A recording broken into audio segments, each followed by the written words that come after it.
I think independents in Arizona, now the biggest voting bloc in our state, have a raw deal. Very simply, they're discriminated against by a system which in a lot of relatively small ways makes it much harder for them to vote or to be a candidate. And then frankly, I put those two on the same level. In other words, participation in the elections process. Voting, for example, if you're voting by mail, independents have to redo it every cycle.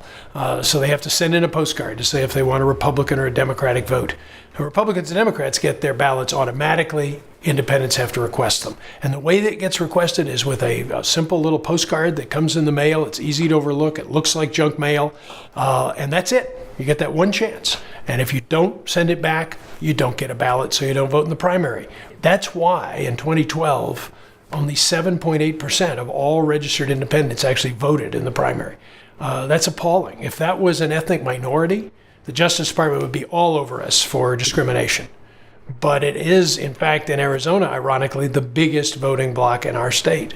So they ought to be treated, I think, much, much better. If you want to be a candidate for office as an independent, you need 33,000 signatures.